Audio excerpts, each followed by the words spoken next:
Well, thank you, David, and good evening, everyone. Thank you for coming out this evening to listen to this Bible talk on Bible prophecies that changed the course of history. And I'm going to start with the most complicated slide this evening. So it's not going to get any more complicated than this, but hopefully you'll understand why I'm putting this up, and it sort of explains a bit about why we're doing this talk this evening. Okay, yeah, I saw a couple of eyebrows go up there. So here we have the history of the world, so world history timeline. And so time goes from the left-hand side to the right-hand side, and you can see the different continents on the left-hand side. And as you go through time, you can see empires and countries being created. So the big, it's orange on my screen, but sort of brownish on this screen, is the Roman Empire. And you can see it starts growing, and then it takes up a lot of different continents.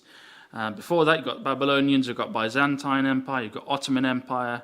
Roman Empire is the sort of the yellow bit as we come a bit more towards our time. And you can see how different empires have got bigger and smaller, and then we get to sort of our day, 2000 AD, where we've got lots of individual countries. Okay, so that's a brief history of the world within this timeline. I find it fascinating. I'm still trying to convince my wife to get a nice big version of this somewhere in the house. Not yet, but maybe soon. But within this timeline, we have billions of people. We have trillions of decisions made by different people. We have millions of battles and different decisions and things that happen to make it so we get to the world we are in now. And all those things that happen through history, we believe as Christadelphians, has been shaped by God to fulfill the purpose of God. So we'll be looking at some of the different parts of history within this timeline as we go through this evening. So we're going to look at 4 prophecies and think about how they changed the course of history. So we're going to start by looking at a man called Alexander the Great. We're going to be looking at the Ottoman Empire, the nation of Israel, and then just a couple of minutes at the end to think about any prophecies that are being fulfilled right now as we are here in 2023. But before we get into them, what is a prophecy? So this is the dictionary definition. So a prediction of what will happen in the future. So here's an example: a bleak prophecy of war and ruin. It's synonyms: prediction, forecast, prognostication, prognosis, and divination. It's normally from gods or God or from prophets is where we normally see these come from. And we read, didn't we, in Isaiah chapter 46? If you could just turn there with me, please, that Josh read for us. Because I think within these verses, we as Christadelphians believe that the Bible is wholly inspired by God, and so that all of it that we should take time to understand and to believe. And within Isaiah 46, we had verses 9 to 11, which is the main reason why I had this reading for us. Because in verses 9 and 11, and we're not going to read it again, but I'm going to pick out some phrases.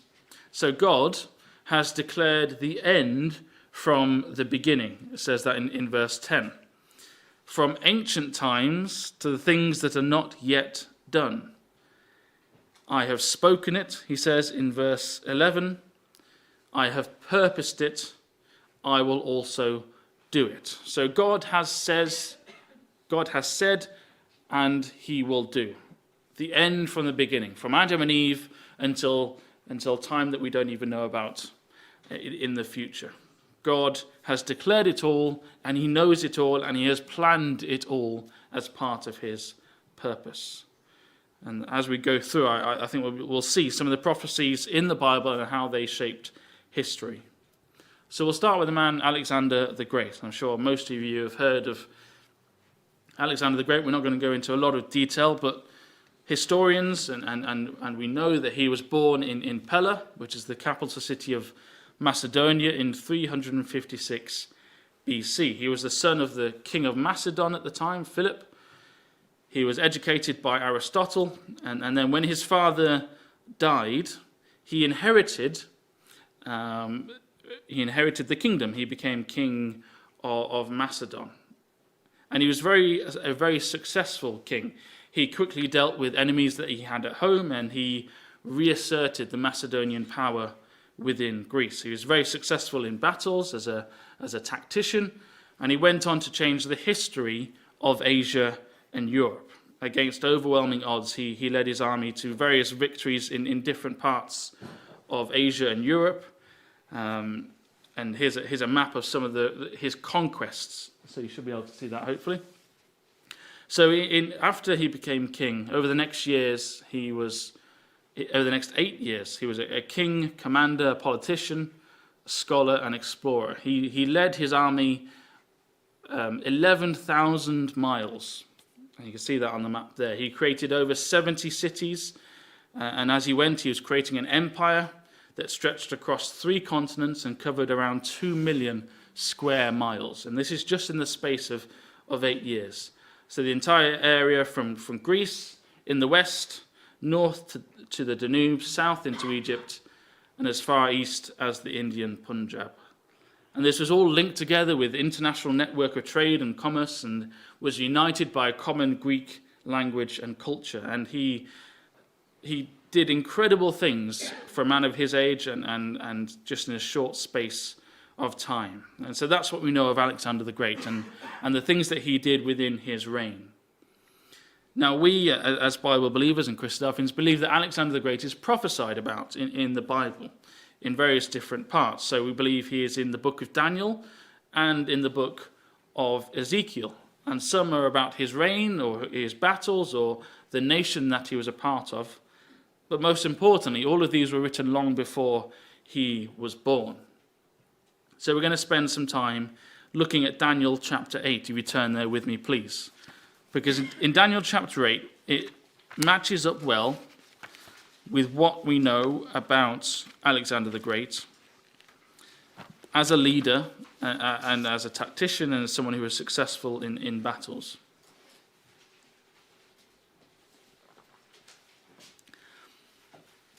So Daniel was a Jew who was taken into captivity in Babylon about 600 BC. And he received visions about various different parts of history, and we're going to just focus in on one part of Daniel chapter 8. So we'll start in verse 5. And as I was considering, so this vision that he's seen, behold, an he-goat came from the west on the face of the whole earth, and touched not the ground, and the goat had a notable horn between his eyes. And he came to the ram that had 2 horns, which I had seen, standing before the river, and ran unto him in the fury of his power. And I saw him come close unto the ram. He was moved with choler against him, and smote the ram, and brake his 2 horns, and there was no power in the ram to stand before him. But he cast him down to the ground, stamped upon him, and there was none that could deliver the ram out of his hand. Therefore the he-goat waxed very great. So I'm going to stop there in verse 8, and I've got the words up on the screen as well. So we know that Alexander the Great started in Macedon, in Greece, in the west. And we saw, didn't we, how he quickly and powerfully managed to take a lot of land in a very short time. So he was a furious power, as we read there. He was moved with rage, is another version. We see in verse 7 it was choler, but that is translated as rage in other version. There was no power in the ram to withstand him. He trampled him, and this matches up perfectly with what we know as Alexander the Great, in the way that he took all that land very quickly, powerfully, and all the nations and the people who were in these cities couldn't do anything to stop him. Completely and utterly destroyed and took over that land very quickly. So it matches up so far with what we know about Alexander the Great. And it's interesting. This is Josephus was a Jewish historian who didn't live at the same time as Alexander the Great, but he, in his book, Appian Against the Jews, he had this to say, which is just an interesting aside. He said, when the book of Daniel was showed Alexander the Great, wherein Daniel declared that one of the Greeks should destroy the empire of the Persians, He supposed that himself was the person intended, and as he was then glad, he dismissed the multitude for the present, but the next day he called them to him and bid them ask what favours they pleased of him. And we can't know if this is for certain, if Josephus knew this for sure, or it's just a legend, but isn't that interesting, the idea of Alexander the Great reading the book of Daniel and considering and thinking, yes, that's talking about me. I am the notable horn. I wonder whether he showed him all of the prophecy or just part of it, but we'll wait and see. So what happened next? We read, didn't we, that he waxed very great. He's got a lot of power, a lot of money, and a lot of people that he recruited along the way. Everyone saw this magnificent leader who was able to lead a nation, and they wanted to follow him. And so I would suggest at this point he is ready to take on the rest of the world, to continue to go to different parts of the world, whether it was further east or down south, or maybe into Africa or north into Europe. He had many options of what to do next. But when we go back to Daniel chapter 8 and we continue reading, we'll continue reading from verse 8. So therefore the he-goat waxed very great, and when he was strong, the great horn was broken, for it came up 4 notable ones toward the 4 winds of heaven. And so this is the vision that Daniel is getting. And he is given an explanation in verse 22, verse 21 as well. The rough goat is the king of Grecia, and the great horn that is between his eyes is the first king. That's Alexander the Great. Now that being broken, whereas 4 stood up for it, 4 kingdoms shall stand up out of the nation, but not in his power. So this is what the rest of the prophecy says about this notable horn, and it identifies it as the first king of Grecia. And so let's see if that happens in history, because we know, historians know it, and those who know history will know that Alexander the Great, he died at the age of 33. He only reigned for 13 years. He died in June 232. But God had decided that was the time for him to stop taking over the world at that stage. And it said, doesn't it, that it was going to be when he was strong, the great horn was broken. So it wasn't a gradual decline. He didn't slowly start to lose his land. He died of an illness. And then it said that it came up 4 notable ones. 4 horns came up toward the 4 winds of heaven. And again, if you know your history, you know that after Alexander the Great's death, his nation that he created, his empire, was split into 4 generals, his 4 best generals: Cassander, Lysimachus, Ptolemy, and Seleucus. And it says at the end of verse 22, but not in his power, and with this division came weakness, and it wasn't to last after Alexander the Great's death. So there's one prophecy, and there's one way that history was facing. History was trending in a certain direction, but God had prophesied that was going to be the time that Alexander the Great was going to die. So Alexander the Great was a military genius in his prime, young, and he was primed to take over much more of the world. But the prophecy was different. God did not want Alexander to reign any longer. He wanted Rome to come to power in the future, for when the Lord Jesus Christ was going to be on this earth. So that's Alexander the Great. Now we will consider the Ottoman Empire.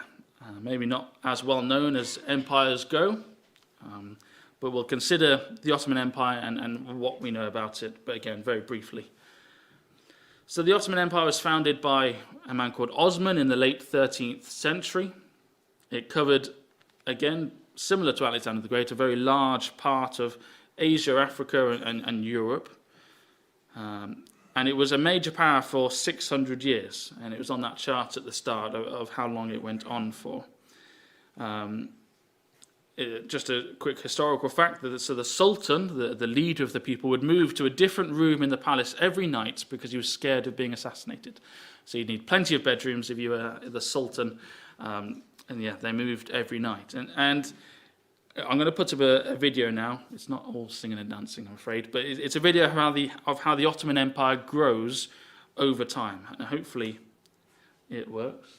So that's 1300, and hopefully, yes, you will start to see the land start from very small to take over Turkey and Greece, and it owed much of its wealth to its trade of items such as silk and cloth, rhubarb, porcelain from China, spices, dye stuffs, things that you would dye clothes with.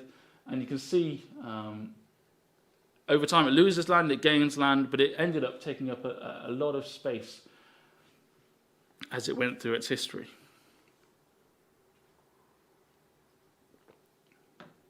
Still going. So yeah, 1792. And as we will see, there are prophecies that we believe are about the Ottoman Empire as we go through. So that's 1801.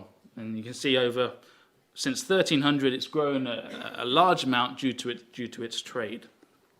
So again, we're going to look for a prophecy about the Ottoman Empire. And again, we as Bible believers and Christadelphians, we believe that we can find the Ottoman Empire in the book of Revelation. If you could turn there with me, please. The last book of the Bible, where we have many different prophecies, different continuous historic accounts of things that have happened and things that will happen.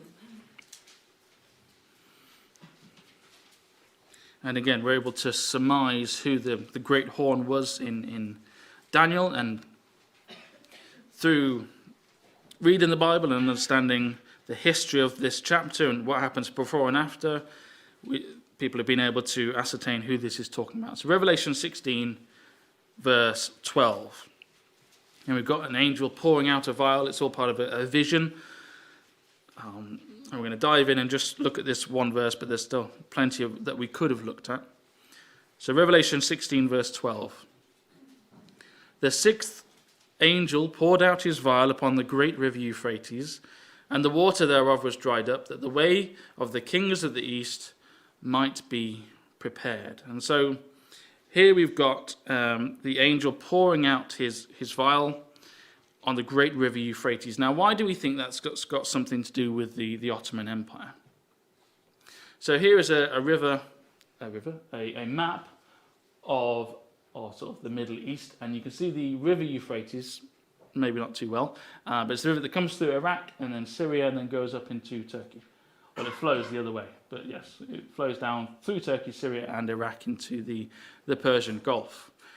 And we looked at the Ottoman Empire earlier on, and you can see how much of the river Euphrates flowed through the Ottoman Empire. And so people have put that together and worked out where this verse is in history and worked out that this is talking about the Ottoman Empire.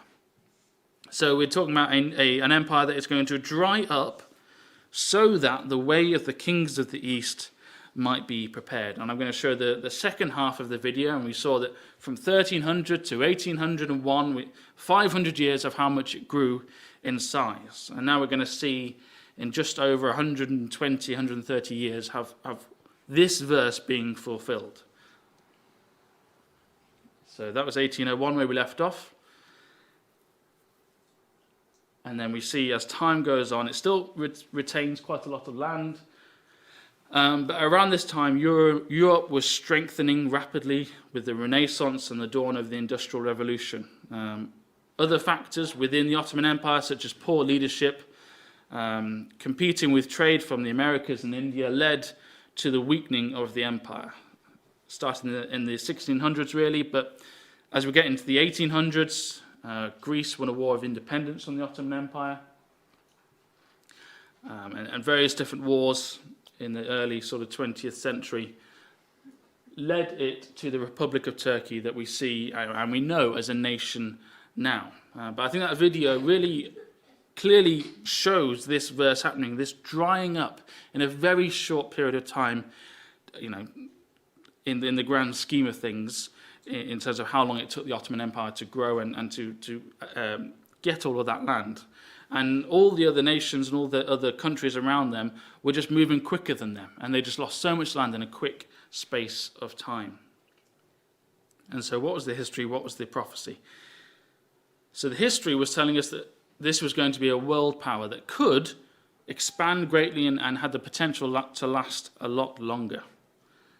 But again, prophecy was different. The land was going to dry up, and you might think, well, what was all that for? And this was part of God's plan to get Israel back to the Jews, because the Ottoman Empire owned the nation of Israel until they gave it back to Britain, and then Britain could then give it back to the Jews, which is a whole other lecture as a lecture itself. So we won't go into that now, but that's why this had to happen. It's not just because, oh, well, God didn't fancy the Ottoman Empire anymore. It's all part of a plan and purpose to fulfill and to fill his earth with glory. So we're going to now consider the Jews and the nation of Israel. So it's a race of, the Jews are the race of people from Israel. Abraham, back in Genesis, the book of Genesis, was called out to start this nation in the land of Israel. And again, we're whizzing through this. The monarchy of Israel started in the 10th century BC, and it covered a land to the east of the Mediterranean. And I'm sure we're seeing that all in the news at the moment, this map of Israel and where it is in the world. But most importantly, this land and these people are chosen by God to be his people. And so, because of that, there are many prophecies concerning the land of Israel and the Jews that we read of in the Bible, both negative and positive. There were prophecies to Abraham about things that haven't even happened yet. And then there are prophecies to the Jews when they were living that happened in their lifetime. So we've got a vast array of things that prophets said or God said about the Jews and their history. Now, I said I'd put the most complicated slide up first. This one is not quite as complicated, I don't think, anyway. Yeah, okay. So this is a more specific timeline of the Jewish history and heritage. And we'll zoom in a minute just to give you more of an idea. But just to give you an idea of what it's looking at. So the population, X or Y axis, I can never remember. The one that goes up and down is the population. So that's how many millions of people that historians believe. And again, they can't be sure about how many were alive at different times in history, but they've done their best guess. And as you go across the bottom, you're looking at time. And the different colours represent different parts of the world. So the blue represents the land of Israel. Orange, well, bluish on my screen, maybe not there. Orange is Asia, Africa, and Turkey. And you can see how the numbers go up and down, and they go to different parts of the world. Okay, so I'm going to zoom in a bit. Hopefully this works. There we go. So this is the start of Adam and Eve back in 0, and then moving forward, you can see some times in history. So you've got the flood, we've got different the Tower of Babel, and then we go through to the time when Abraham is called out, and you can see that the children of Israel start in the orange. They started in Egypt, so that's where they grew, and then they moved into Israel. And they were led into Israel by Joshua, who successfully took the land of Israel in a series of battles. And God had given them the land. It all looked positive at this time, as we were getting King Solomon and King David, these great kings who lived and was able to help Israel to grow exponentially at the time. And as you can see, the numbers are growing, and we're getting into a time where Israel are in the land and they are in a time of safety. But again, like I said, we get positive and negative prophecies about the Jews and about the land of Israel. So if you turn back with me, please, to Deuteronomy chapter 28.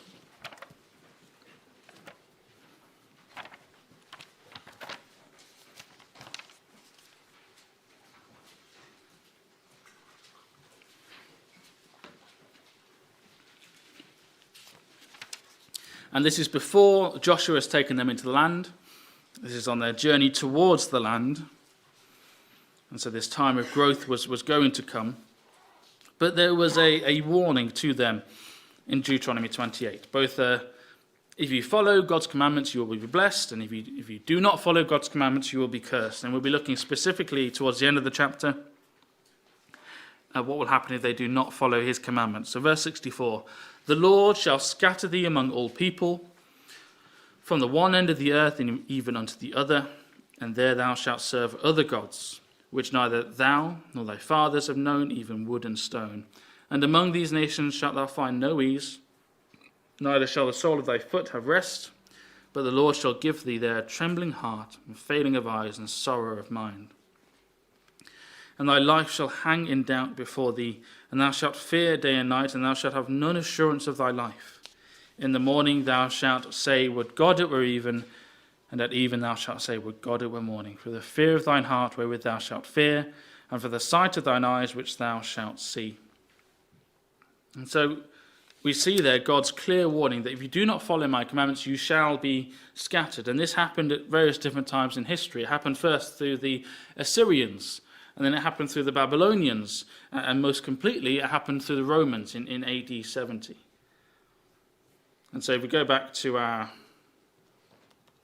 chart, we can see how the numbers dip after the division of the kingdom, and then we can see the destruction of the temple by Babylon, and you can see how the numbers dip. And again, we can't be sure of the exact numbers, but many Jews died at these times when they were being attacked and they were being scattered throughout the land.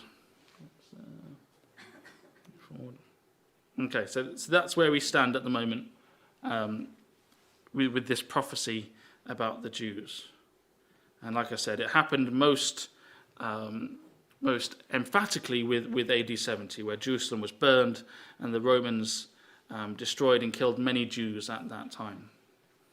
And so history was telling us that Jews were thriving. They had won the land of Israel. They had finally got there after all that bondage in Egypt and all that journey through the wilderness. And they were in the land and they were ready to grow.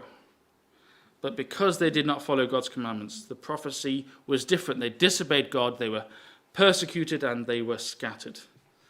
But that's not the only prophecy and not the only curses that God put on the Jews and the land of Israel.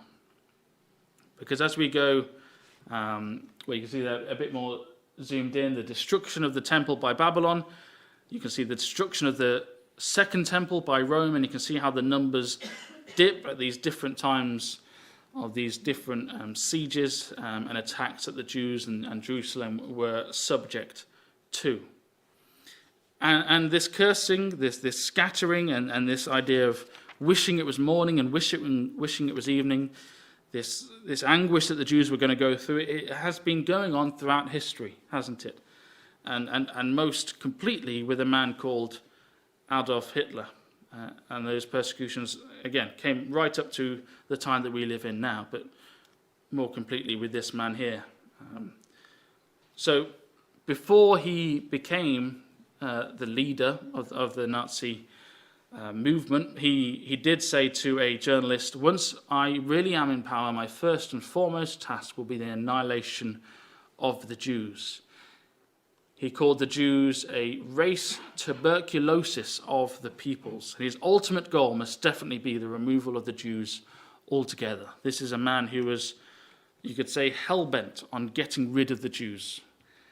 And we know, don't we, that he tried his very best to do that now, and we can see that from the history books, can't we? Where, with most specifically the Holocaust, and the numbers are staggering and awful to consider and to think about, of how many Jews died at the hand of this man. So 2/3 of the European Jewish population, they believe, died in the Holocaust, and 1/3 of the world's Jewish population. And you can see how the numbers dip on that chart that we've looked at already. So this is Adolf Hitler. This is what he wanted to do. He wanted to annihilate the Jews. But if you turn with me, please, to Jeremiah chapter 30. Because like I said, there are both negative and positive prophecies and promises that God makes about the Jews in the Bible.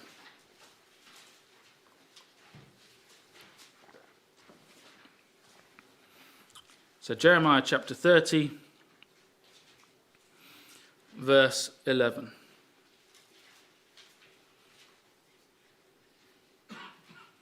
And Jeremiah was a prophet to the nation, and he says to them, I am with thee, saith the Lord, to save thee, though I make a full end of all nations whither I have scattered thee, yet will I not make a full end of thee, but I will correct thee in measure, and will not leave thee altogether unpunished. And so, yes, if you do not obey, you will be cursed, you will be scattered, you will wish it was morning when it's evening, and wish it was evening when it was morning, but ultimately, I will never make a full end of thee, It's not going to happen. And even though Adolf Hitler tried his best to do it, and other people have in history, God said it would never happen. And so it hasn't, has it? After the Holocaust and the Jews got back to the land, things have changed dramatically. As of 2017, and Donald Trump does not have a Nobel Prize, that's another part of the slide. But as of 2017, Nobel Prizes have been awarded to 902 individuals. 203 were Jews. That's 22.5% of all Nobel Prizes given to Jews. And we know that Donald Trump was a big part of helping Israel and moving the embassy down to Jerusalem. And they've had such positive strides in technology and science, in various different things. And even though they're not dwelling safely now and they're in a time of trouble now, in general, since 1948, they have thrived in their land and created and done incredible things. So we have there another part of history. History was telling us that Adolf Hitler wanted to get rid of the Jews. He was in power and he had the people and the infrastructure to do so.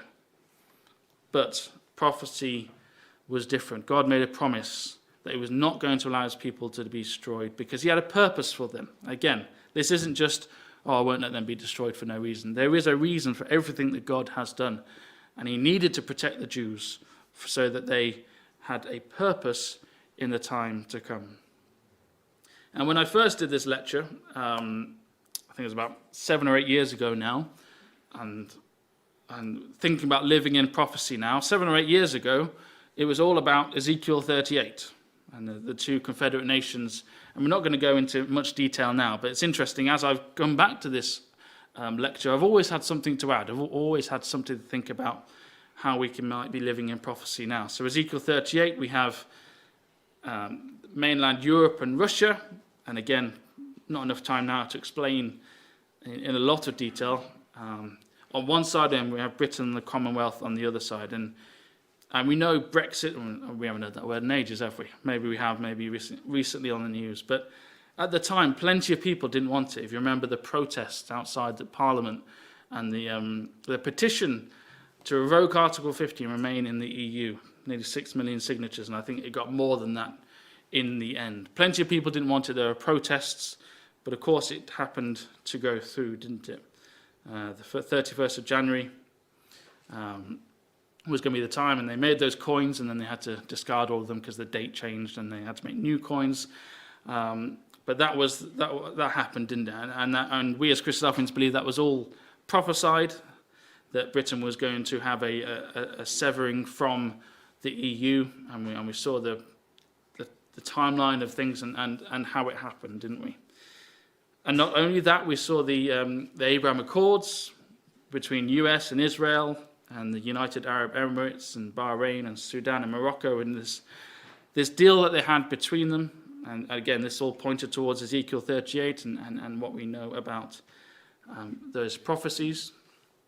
And then more recently, we saw Russia invading Ukraine, didn't we? And that seems like old news, doesn't it? But what was that, last year that all started? Russia flexing its muscles. And again, we believe that points to the aggression that we know and believe that prophecies show in the Bible is going to happen eventually. They had complete disregard for what the EU expected of nations nowadays. And of course, just in the last couple of weeks, we have Hamas and Israel and all the horrible things that are happening to those thousands of people who are displaced, people who have died, people who are suffering in many different ways. But again, we always knew, and we as Bible believers know, that Israel was going to be, Jerusalem was going to be a burdensome stone, that it was going to be a trouble for the nations around. And so these prophecies, yes, we've looked at Alexander the Great thousands of years ago, the Ottoman Empire hundreds of years ago, Adolf Hitler decades ago. But these things are happening right now, things that we can point to that we believe are prophesied in the Bible. But the Bible is an incredible book, because it not only tells us about things that have happened in the past, but also things that will happen in the future. And we, as Christadelphians, believe that it prophesies about a coming kingdom. So I'll put this verse on the screen. Luke 21. Jesus said to his disciples, "There'll be signs in the sun and the moon and the stars, and upon the earth distress of nations, with perplexity, the sea and the waves roaring, men's hearts failing them for fear. And these things are happening around us, aren't they? We can see signs in the political sun, moon, and stars. We know that all these things that are happening around the earth, whether it's climate change, whether it's war, whether it's people suffering, that it's all pointing towards Christ returning. And so what do we get in terms of prophecies about the kingdom? Because this is a hope that we can all have.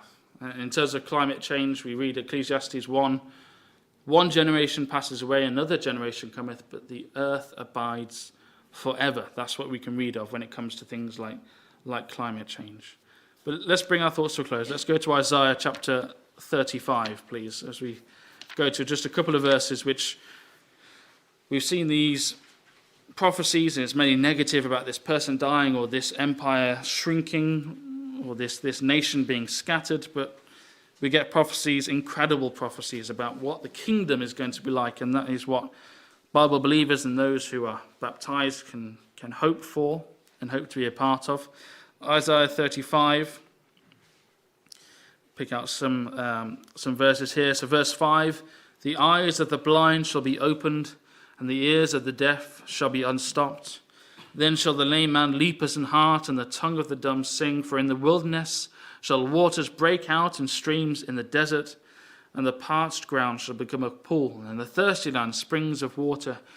In the habitation of dragons, where each lay, shall be grass with reeds and rushes. This is just a tiny part of what we can expect to be in the kingdom, a time where there aren't those physical disabilities that we know of now, a time when there won't be any deserts and places where things can't grow. This time of great joy, of great growing, of all these things around the earth. And let's go back to Isaiah chapter 2 to finish off, please. Because that's some of the physical changes within the earth and physical changes within the people that will live in the kingdom. But who's going to be in charge? Because we see many people in charge at the moment who just can't get it right. People who don't know what they're doing. Isaiah, again, another prophet in the time of Israel. We'll start at verse 3. Many people, talking of the kingdom, shall go and say, come ye, let us go up to the mountain of the Lord, to the house of the God of Jacob, and he will teach us of his ways, and we will walk in his paths. For out of Zion shall go forth the law and the word of the Lord from Jerusalem. And he shall judge among the nations, and shall rebuke many people. And they shall beat their swords into plowshares, and their spears into pruning hooks. Nation shall not lift up sword against nation, neither shall they learn war any more. And so that is what we can expect from the leadership within the kingdom, from the Lord Jesus Christ and his heavenly Father, a time of peace, a time of when there will be a righteous judge, a time when someone who knows what they're doing will be able to judge between what is right and wrong. And this is the hope that we can have. And we have seen the prophecies of the past happening, haven't we? Some thousands of years ago, some decades ago. But we have these prophecies of the time to come as well. And so we need to act on what we have heard. And we need to live our lives according to what God has commanded us in his word. Thank you for your attention.